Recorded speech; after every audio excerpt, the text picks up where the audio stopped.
Good afternoon, everybody. Well, good whenever it is for you. Everybody. Today is one of my favorite days. We're going to get to talk about something called the derivative. So, what is the derivative? Well, let me talk to you a little bit about how mathematicians came up with this. So, the example that I usually like to give in class is I kick my shoe off in the air and kids are like, "Whoa, he's kicking his shoe off in the air." And it makes me smile because they're like, he's weird. And I like being weird. Okay, but say I kick my shoe off.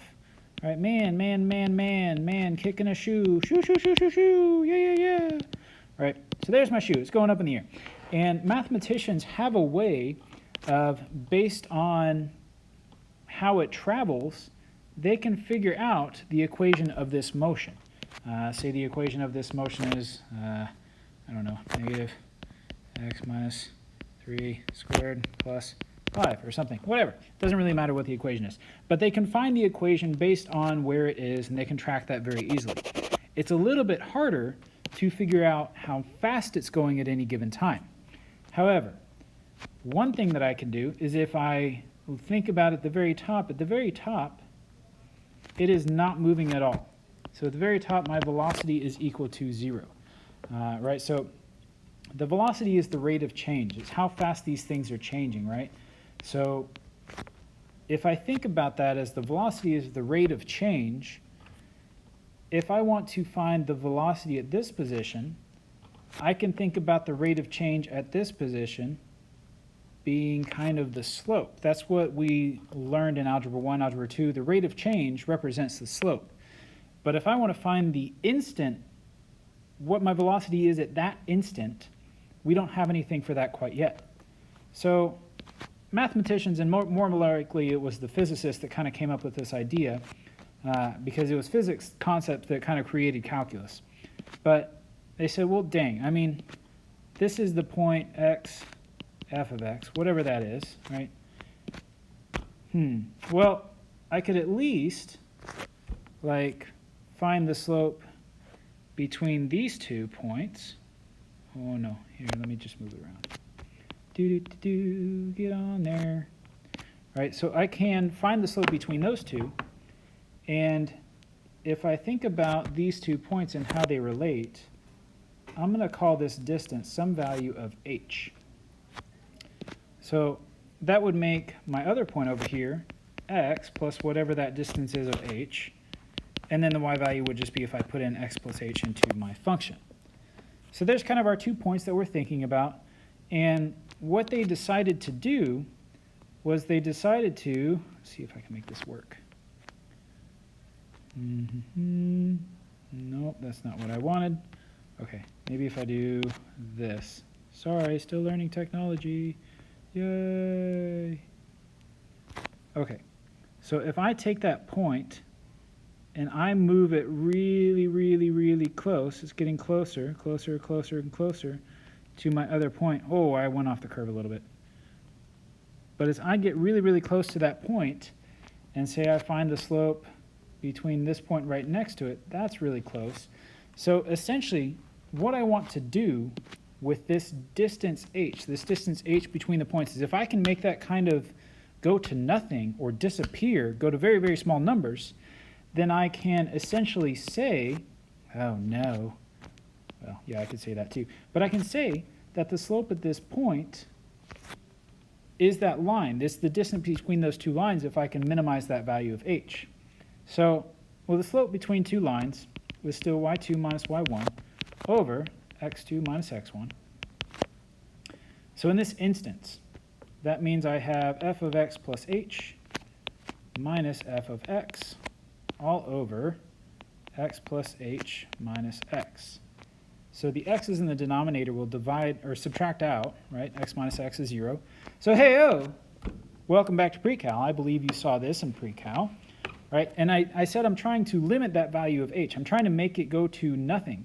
So what we have learned in calculus now is that I can take the limit as h approaches 0, and that will give me my instantaneous velocity. My instantaneous rate of change is what you will hear it called.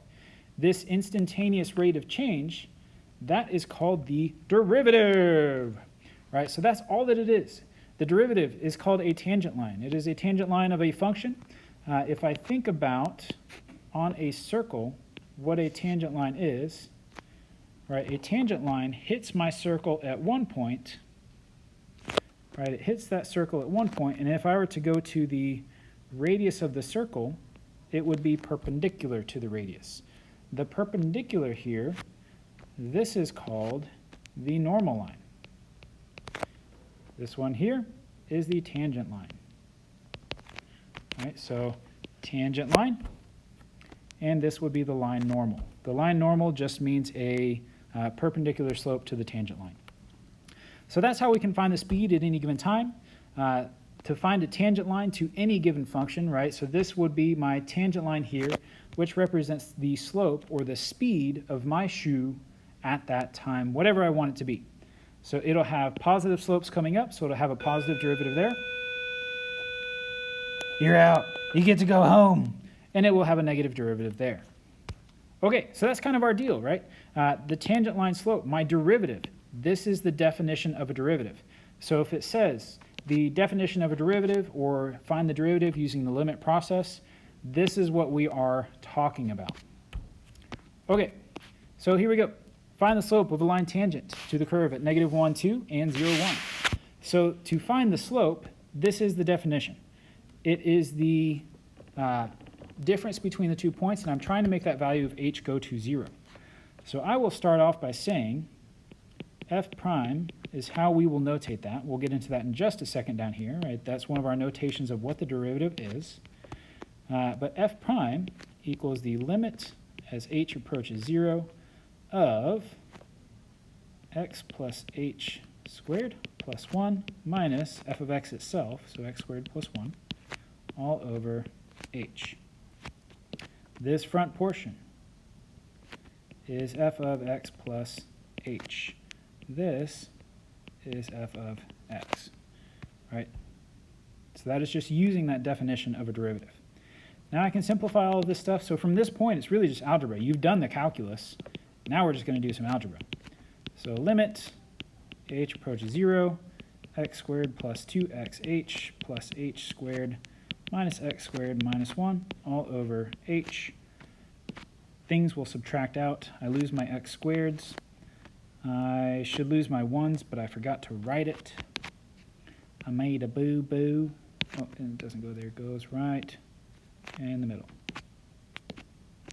So plus 1. I just forgot that plus 1. I forgot to write it right there. All right, so I will lose my plus 1s, my plus 1 minus 1.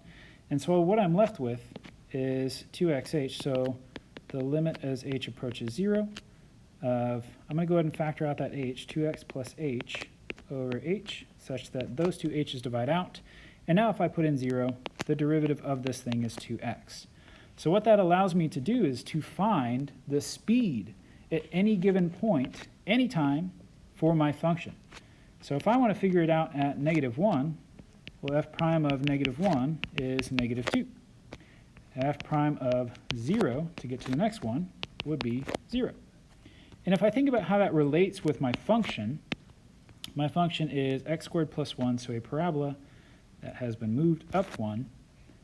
At -1, which would be somewhere in there, my slope is about -1.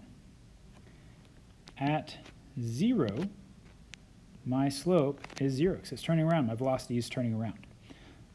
So that's kind of the whole deal about the derivative, is it's the instantaneous rate of change for any given function. So the slope of the tangent line for all values of x, which the limit exists, is this definition. That is your derivative. It is called differentiation. So if we are going to differentiate something, that just means I'm going to take the derivative of it. Function is differentiable. I can do the derivative of it on this interval as long as the limit exists. So all that means is I really just have to be continuous too. And down here, if I am differentiable, I am continuous at any value c that I'm taking the derivative of. So, and if I think about that, an instance like this is called a sharp turn. They call this a shark fin when you get to the AP Calculus stuff. You won't have to know that for the test, but the AP Calculus teachers call this a shark fin, and so does College Board. But the slopes here are positive, very large positive numbers. The slopes here are very large negative numbers. So those two are not going to be equal to each other as they get closer to this value of c right there, whatever that number is. So that is a place where you would not have a limit.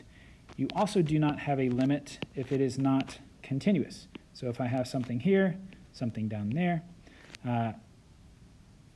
this is an instance where you would not have the derivative as well at that value since it is not continuous. Okay, these are all the notations, f prime, dy dx, y prime. All of these mean the derivative of y, or derivative of the function with respect to x. So the derivative with respect to x, the derivative with respect to x of whatever our functions are. But you guys will get used to that notation as we go through this stuff too. So like I said, sharp turns and also vertical tangents are places of non-differentiability. A vertical tangent could be like the graph x to the 1/3. If I do the derivative is actually 1/3 cube root of x squared. You'll learn how to do this faster in the next lesson. But I can't actually do the derivative at 0 because it would be 1/0, which is a vertical tangent line. So that is a place that we won't be able to do the derivative. So if it slopes really hard like that, we won't be able to do the derivative there. Okay, moving on. Find the derivative of each using the limit process. So it's asking you to use the limit process, which means I need to use my limit definition of a derivative. So f prime equals the limit as h approaches 0 of 7 times x plus h minus 3 minus 7x minus 3 all over h. And then it's just a matter of simplifying.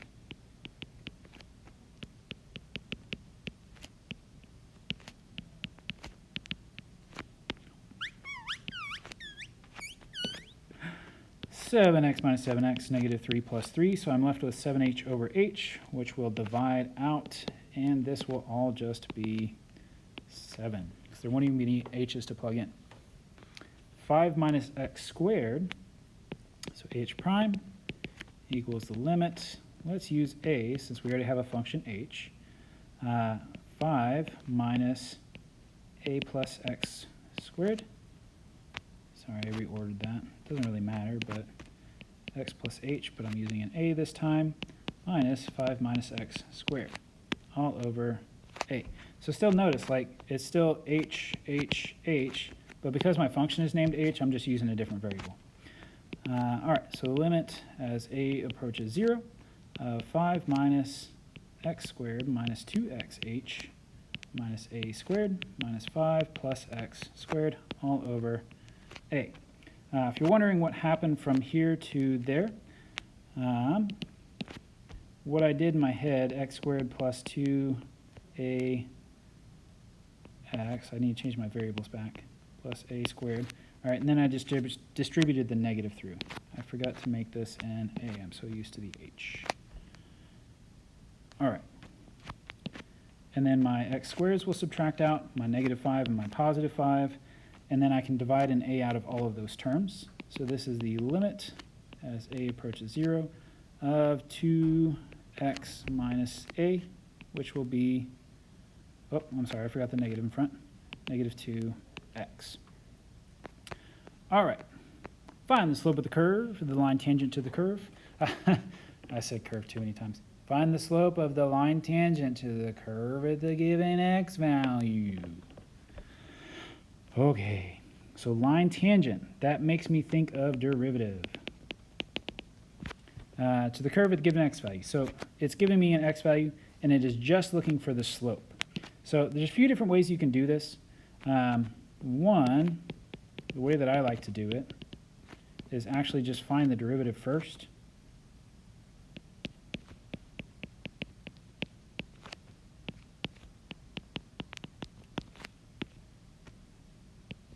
Didn't we already do this one? 5 minus x squared. Yeah, we did this one. All right, so we did the derivative here. We did it before, but this is the process you would have to work through until we get to the stuff tomorrow, which is the power rule. But my derivative here will be negative 2x. So I'm going to go ahead and save a little bit of time. This is negative 2x. And since g prime equals negative 2x, then g prime of 3 is negative 6. So all that means is my slope at 3 is negative 6. That'll be it. All right, find the equation of the line tangent to the curve at the given x value. So my equation of a line, in Algebra 1, you may have seen this y1 on the other side, and it would have been like y minus y1. I like to write it in this form because it will help us with something called Euler's method, which we will get into in BC. So I'm going to try to get used to writing my lines like this, because it'll help us moving forward. So in this one, right, we got to find f prime, because I have to have a slope and a point in order to write the equation of a line. So f prime is equal to, my limit as h approaches 0, of 6 over x plus h plus 2 minus 6 over x plus 2, all that over h. I see that I've done this problem before because we did it in the first unit with our limits, right? I got to get a common denominator.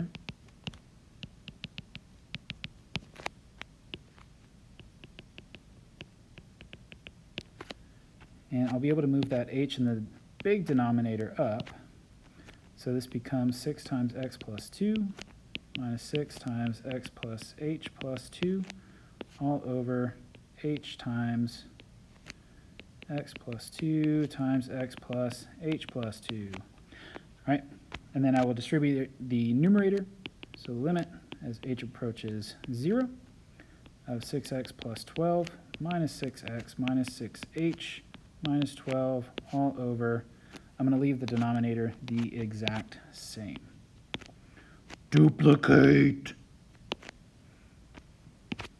All right, so let's see. We're going to lose some stuff. I lose my 6x, I lose my negative 12, and that negative 6h can divide with the h to get me to the limit as h approaches 0 of negative 6 over x plus 2 times x plus h plus 2, which will be negative 6 over x plus 2 squared. And there would be my derivative. Right. So I need two things. I need the slope. The slope at 0 is the derivative at 0. So I can put in 0, which is negative 6 over 4, which is negative 3 over 2. Again, you don't have to simplify if it's a free response. All right, so there's my slope at 0. My position at 0, my point, is actually my function at 0. So 6 over 0 plus 2 would be 3. So the equation of my line is 3 minus 3 over 2, x minus 0, so just 3 minus 3 over 2x. You don't have to write that. You can if you want to, that minus 0, but you don't have to. So that would be the equation of my line right there. All right. And we got this one and one more, and then we are done for this video. Find the equation of the line tangent to f and parallel to the given line. So I am tangent to f and parallel to the given line. So if I'm parallel to the given line, that means I have the same slope.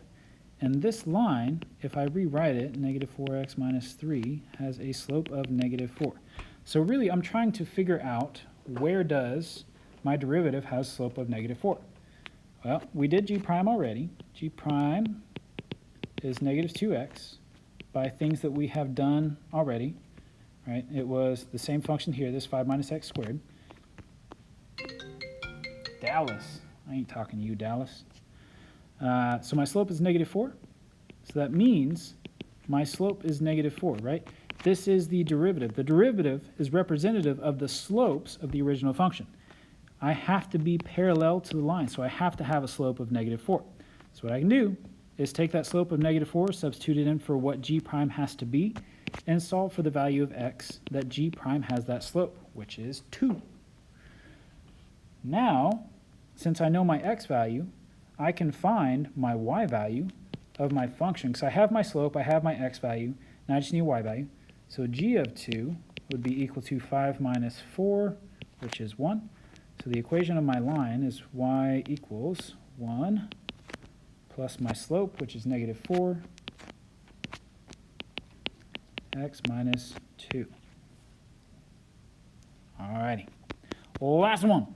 Find the equation of the line normal to the graph of the given x value. So if I am normal, that just means I have a perpendicular slope. This notation right here just means perpendicular if you have not seen it before. Okay, so really I've done everything I need because it's telling me f of x is 5 minus x squared. I would need to find the derivative. I would need to do exactly what I did in the last one, except if I am normal here, 3, I feel like there was an issue with this. Prime of 3. No, that's fine. I think I updated it. Right, so f prime is negative 2x. And my slope at positive 3 is negative 6. Now, if I am perpendicular or normal, then my real slope would be positive 1/6. So, lastly, I just need my position. At 3, I'm at 5 minus 9, which is negative 4. So the equation of my line normal would be negative 4 plus 1/6 x minus 3. Right, so let me take you through, see what that looks like. 5 minus x squared, negative 4 plus 1/6.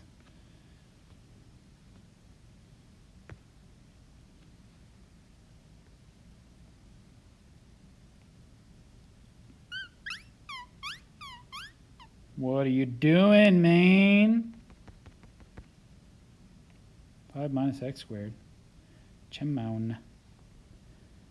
Oh, what was it? Negative 4 plus 1/6.